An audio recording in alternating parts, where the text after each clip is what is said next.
we got some more predictions for week 4. And we gave you our game picks already, but I still want us to kind of walk through this together and unpack some things that we can more specifically expect. Anybody can pick a score. That's easy to pick a score and say, I pick that team to win. 50-50, right? I mean, theoretically, it's a little bit different than that, but you hear what I'm saying. 1 and 2 chances.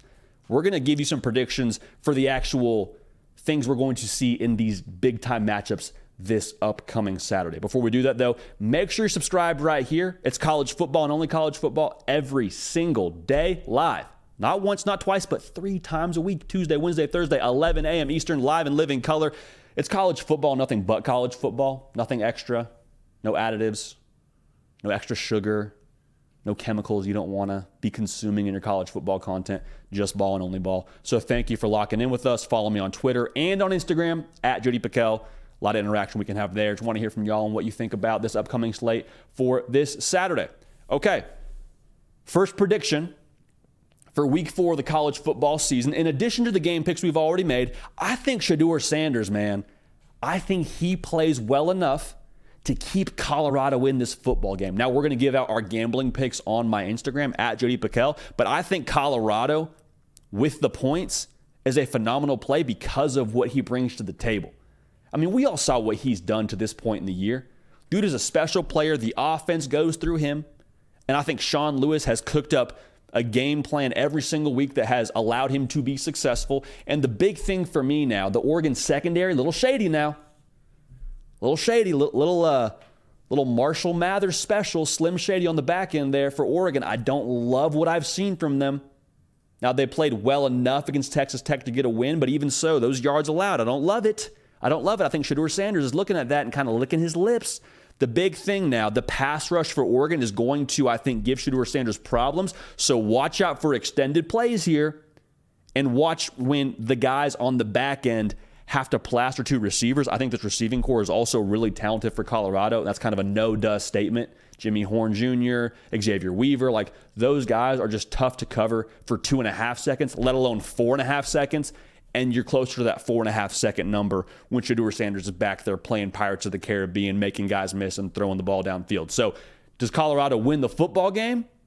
I wouldn't bet on that, but I do think Shedeur Sanders plays well enough to where you're checking this game in the third quarter, you're like, man, Colorado's really hanging in there in Eugene. Man, okay, Shedeur, I see you. You got over 250 passing yards so far. All right. I think he finishes the day somewhere around 300, and I think he keeps Colorado in that football game. Jaheim Bell is a tight end for Florida State that a lot of y'all already know, and he is a Swiss Army knife. He played running back at times for South Carolina last year. Like, that in itself is just a ridiculous statement to have your tight end sub in at running back when you're in a situation where you're dinged up in that running back room. He is going to be a difference maker this Saturday against Clemson. We're going to be at this game, going to be an absolute blast, but I'm telling you, Jaheim Bell, the way that he is able to be a matchup problem is what will make him a problem in this game for Clemson. On top of that, who does Florida State have playing wide receiver for them? You got Johnny Wilson, who's like 11 feet tall, and you have Keon Coleman. Both of those individuals command a ton of attention. Like, that is going to cause the safeties to have to give a little bit of extra help over the top. You don't want to have one-on-one with no safety help with either one of those cats. So what happens then? Middle of the field, parts like the Red Sea, open sesame, right? Jaheim Bell, he gets some real estate to work with. You're not covering him with a linebacker.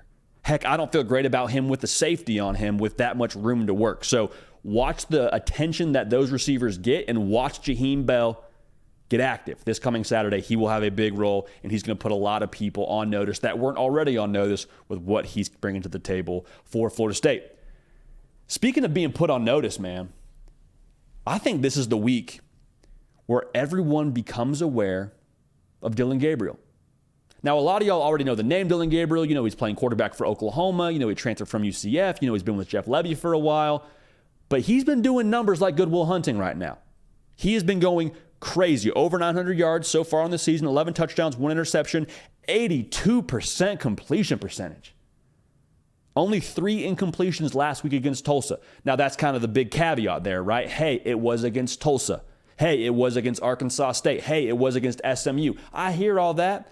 But this game against Cincinnati, going to have the proper spotlight for Dillon Gabriel. Okay, we're going to have big noon kickoff there. It's going to be Cincinnati playing a Big 12 opponent before Oklahoma leaves for the SEC. And this isn't necessarily the game where, everybody just gets on red alert for Dillon Gabriel and he's in the Heisman conversation. Like, this is the kind of game where you sort of take notice of him because of it being on the road, because of the opponent, because of the spot with Big Noon. It's kind of that situation where your alarm hasn't gone off just yet. Like, you don't have to get up for work just yet. It's not 6 a.m., but you kind of wake up a little bit and check the phone and say, oh, okay, it's 4 a.m. I got to get up soon. That's what people are going to be saying about Dillon Gabriel. I don't have to be on red alert just yet. My alarm's not going off just yet. That's going to be Red River when they play Texas. But the alarm is about to go off. You're kind of getting a gauge for, okay, maybe keep an eye on Dillon Gabriel. So watch out for him. I think he goes berserk this coming weekend against Cincinnati. So much talk about Alabama.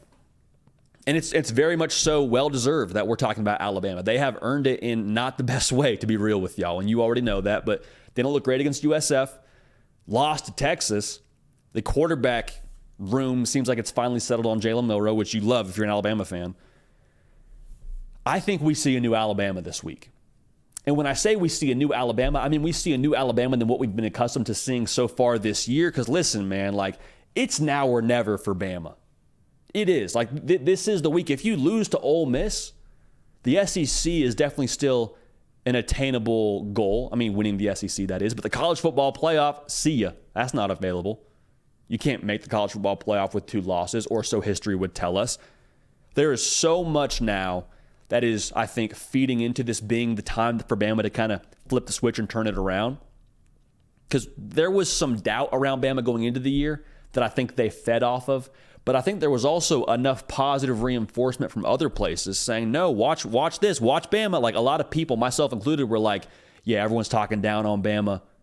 Watch them do what they were going to do. Like, it was so funny. The doubt was almost flipped around by the time SEC Media Days came here to where the media picked Alabama to win the West. Like, that was, I think, the narrative that shifted so much throughout the course of that offseason from Bama losing multiple games, finishing against Kansas State. And then now, the doubt conversation almost elevated them to this spot where we're expecting Bama to react to that doubt. And so now I think you have a quarterback change that matches the style of play you want to play. You got Jalen Milroe, who can get downhill if they call some quarterback design runs for him. Tommy Reese, if you're watching, maybe dial that up a little bit. Appreciate you in advance for that.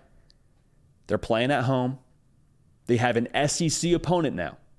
There is no, it was a letdown spot. It was USF. It was Texas, but that wasn't the SEC. Now you got Ole Miss coming to town. Former employee Lane Kiffin on the sideline for Ole Miss, for Nick Saban. They will have their undivided attention. So much external noise now. Actually saying, well, what's up with Bama? All the people that were doubting Bama, they're feeling pretty good about themselves right about now. When it comes to this game, too, you've already had the players-only meeting. After USF, you get your mind right kind of moment against USF. This is the spot where Bama has to turn it around. And so for me, I am betting that Nick Saban hasn't lost his fastball, hasn't lost his touch, and knows how to motivate his team, knows how to get them up for this game. So I'm betting on that, and I think we see Bama turn it around, see the offensive line dominate, see Jalen Milroe play within a system that suits him, and I think Bama is Bama and gets it done this weekend. I talked about Notre Dame a little bit a second ago. I want to talk about them again. I think that extra gear is real. I said I want to learn it earlier. I think I'll call my shot right now. I think they score over 30. And I think it will take over 30 to beat Ohio State. And this is going to be a perfect learning moment for us about Notre Dame because Sam Hartman coming to Notre Dame, you brought him in for games like this. Not just because it's a big game, not just because you want to be a college football playoff contender, because you're about to play an offense that has the tools now to be extremely potent. Now, will they be? That falls on Kyle McCord. But you got some guys in that room over there that make you nervous with Marvin Harrison Jr., Emeka Egbuka, Trevian Henderson. We go down the list here. You know those names. We talk about those guys a lot. But that's still a question for us. Can Notre Dame keep pace? I think they can. I'm calling my shot. I already told you I think Notre Dame wins that football game, and I think they win it because of how they're able to match offensive output. And a big part of that is Sam Hartman. So to give you the answer to what we're hoping to learn, I think Sam Hartman and this Notre Dame offense is for real. And I'll say it again, I think they come out swinging. I think they're throwing the football all over the yard to start the game and then go to Audric Estime once that box loosens up a little bit. So a lot to be learned, but those are our predictions. Again, Shedeur Sanders plays well enough to keep Colorado in it. Jaheim Bell, massive difference maker this weekend for Florida State. Just a mismatch nightmare. So much attention commanded by those Florida State wide receivers. Watch him eat and eat greedy. Dylan Gabriel, alarm's not going off just yet. We're not catapulting him into that Heisman Trophy conversation, but we do start to talk about him just a little bit differently. Just a little bit of Dylan Gabriel's actually kind of killing it right now. Interesting. You'll hear some of that. New Bama as in back to old Bama, as in we're going to dominate you on the line of scrimmage. If not now, when for Bama? Notre Dame's extra gear offensively.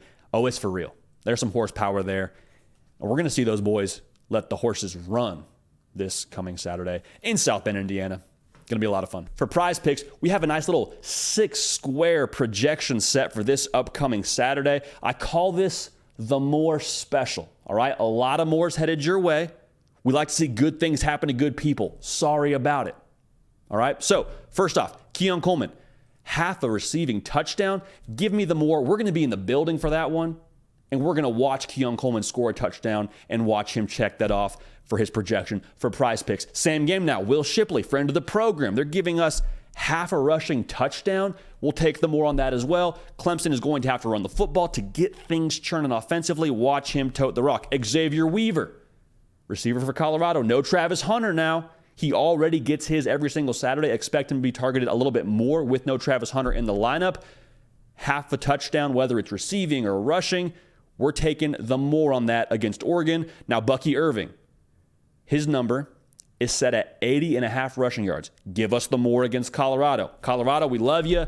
Deion Sanders said it. Hey, y'all hadn't stopped anybody all day. That's against Colorado State. That's fine. But we, I think, like Bucky Irving and what he does running the football. They've allowed over 200 yards rushing 2 of the 3 games they've played. So we're going to take the more on 80.5 rushing yards for Bucky Irving, the running back for Oregon. Here's a sneaky one now. Rivaldo Fairweather, tight end for Auburn. Mismatch nightmare. He's already shooting up draft boards. Transfer from FIU to Auburn. They like him a lot. 23.5 receiving yards. Give us the more against Texas A&M. A&M have a little bit of issues in the secondary. I don't think they have someone that matches up with him very well. So give us the more there. And the final one right here. Jace McClellan. Rushing touchdown. They're giving us half a rushing touchdown. We'll go ahead and take the more, and we'll take that all the way to a 6-square play here for PrizePicks, and it's going to be an absolute blast. So thank you for being locked in with us. Redeem code JD, okay? 100% deposit match up to $100. Say, JD, I only have $5. That's fine. Put it in. PrizePicks, they'll match you if you redeem code JD. Your $5, that's $10, and then we make sure that we check all those squares off and good things are happening. Okay? Hey y'all, thanks so much for watching. Subscribe to the channel here to make sure you don't miss an episode of The Hard Count. Also be sure to check out other videos on the On3 YouTube channel.